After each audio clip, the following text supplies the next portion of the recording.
In Section 6, we're going to elaborate on a point made previously, the differences, advantages, and disadvantages of using purchasing agreements and purchase orders. Let's begin this section by saying that we here at Mercado are not lawyers. We're not attorneys. We're not here to offer legal advice. There are some legal topics here, but we present them in the spirit of sharing and learning. It is not legal advice. With that said, our first bullet, it may be preferable for a U.S. importer to have a contractual agreement in place with vendors. Different names are used. We've seen purchasing agreement, purchasing and sales agreement, sales contract. The name mostly comes down to semantics, but sometimes it's good for a U.S. importer to have a governing document that guides the execution of the agreement in the form of purchase orders.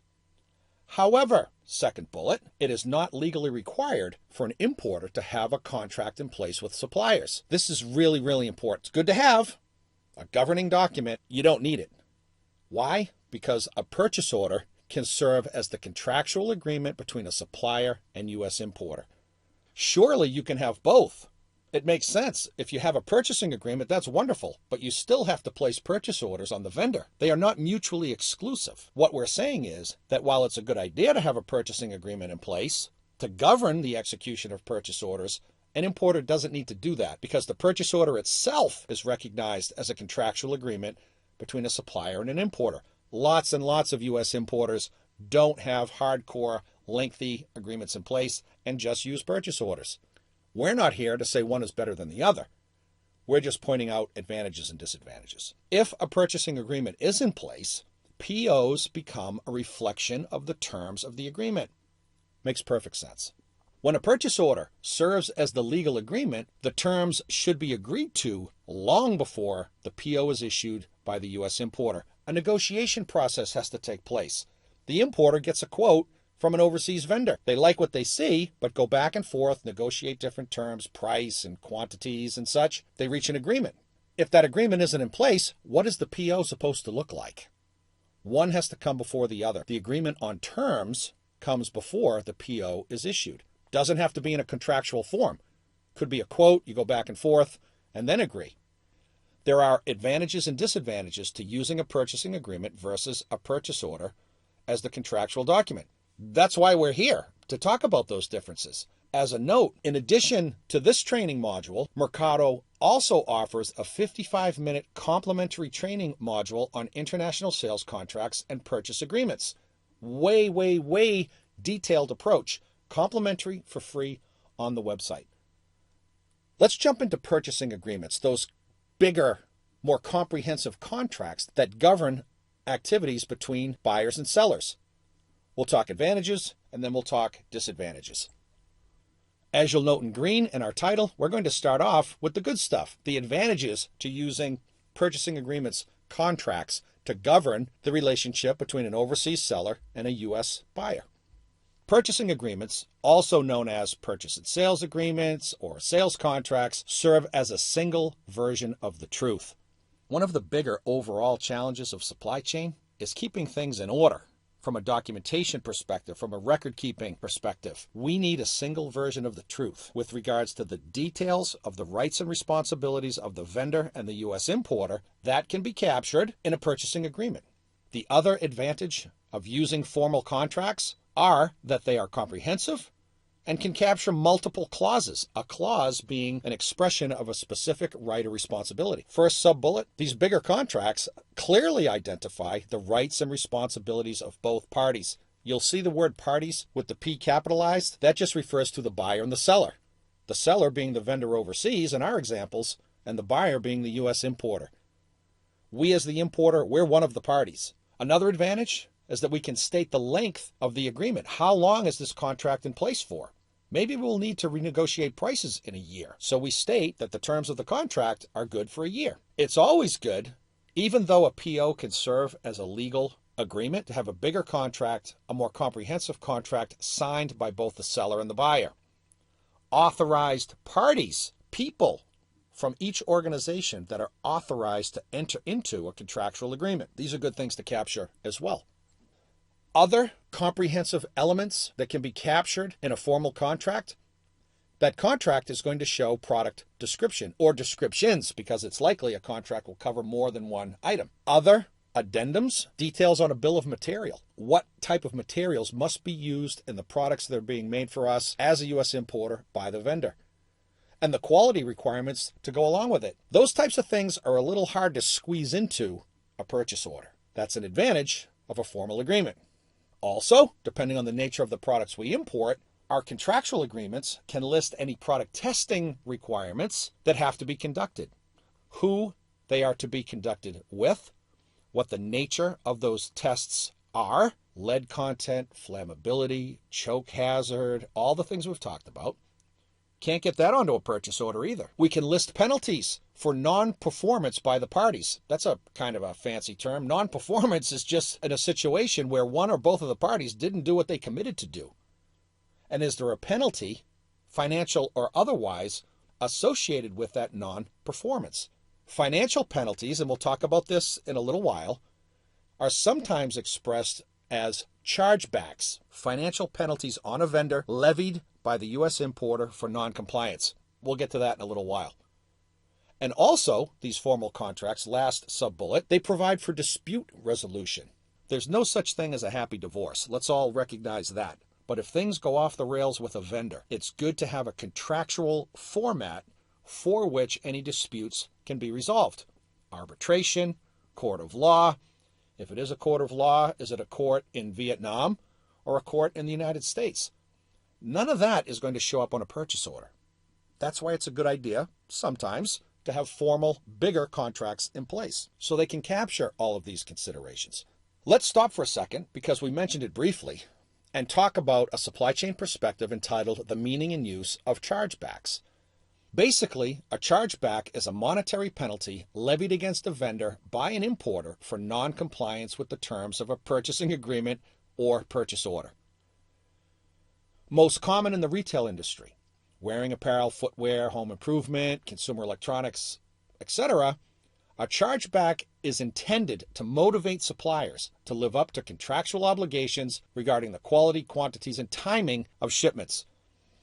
The right product in the right place at the right time with the right quality, helping us to channel vendors into meeting the 10 rights of supply chain management.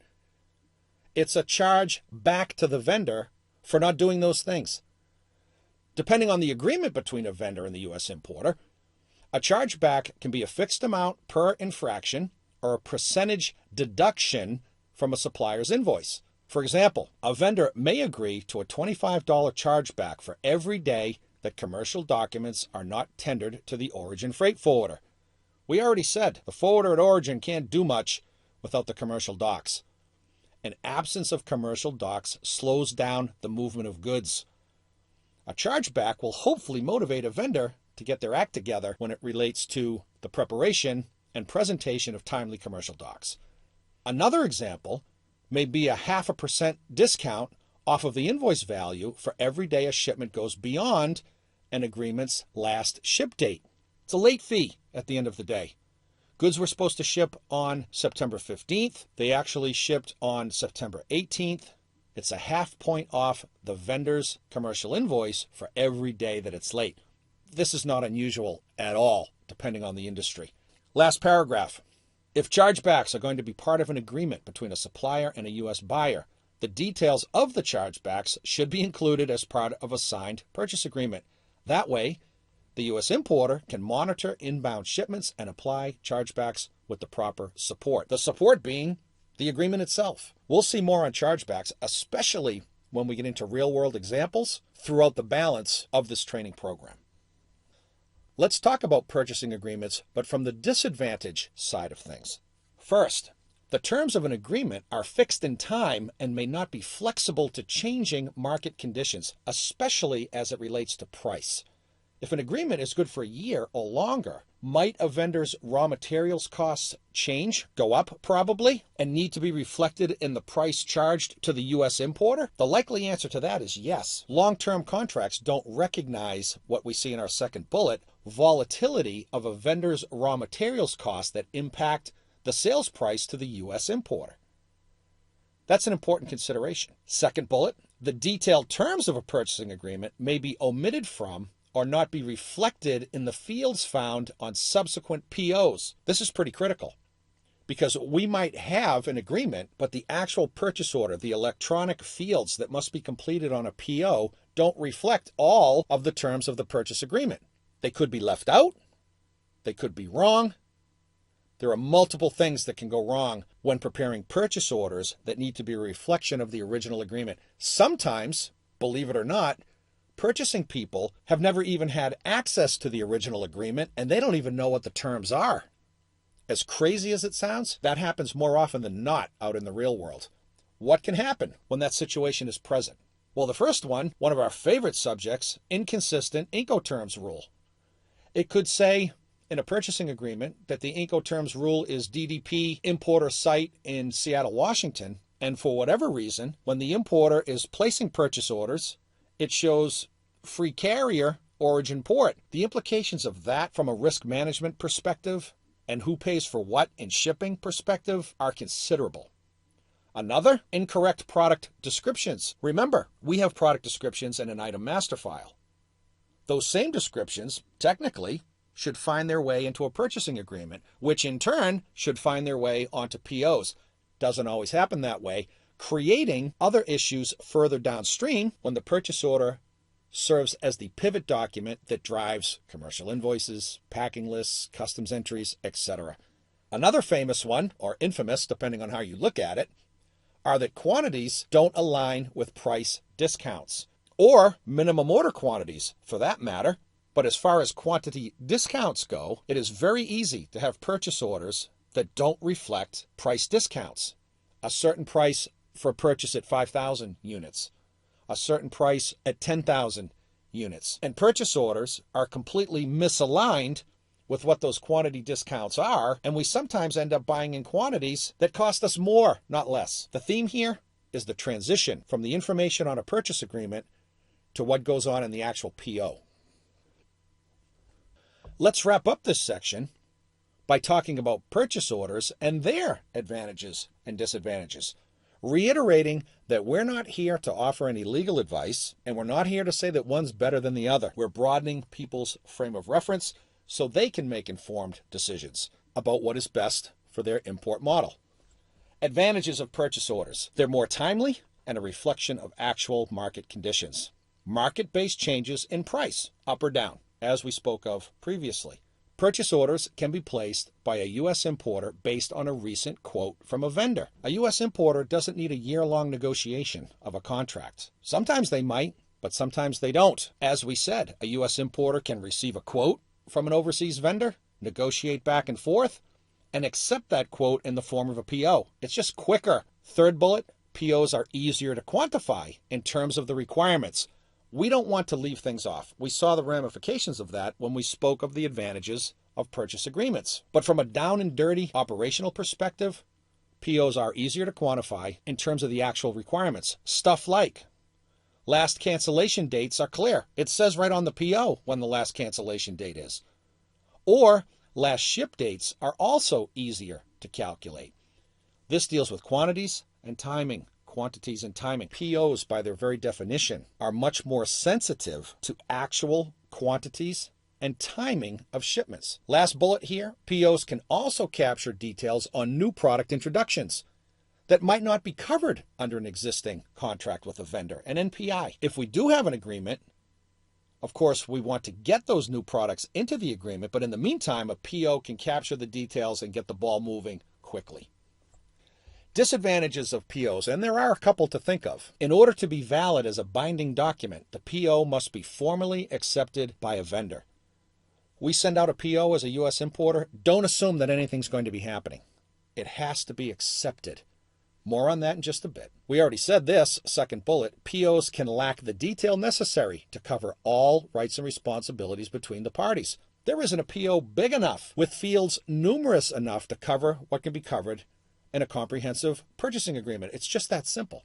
Third bullet, depending on the volume of purchase orders issued by a U.S. importer, they can be difficult to keep track of from a legal perspective. The more POs we have out there, the more complex the expediting function that we spoke of earlier. It's just a greater volume. So operationally, they're difficult to track. From a rights and responsibilities perspective, they're difficult to track. And from a legal perspective, they can have the potential to be difficult to manage. And this is especially true, as we see in our sub-bullet, when these POs are sent by fax, email, or Excel email attachment.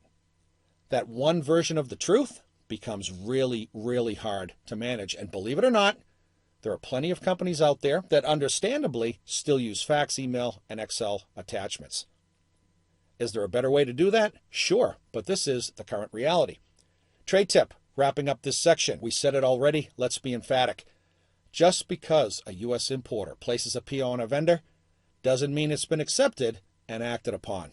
We're going to talk about that and additional documentation flows in our upcoming section. Come back soon.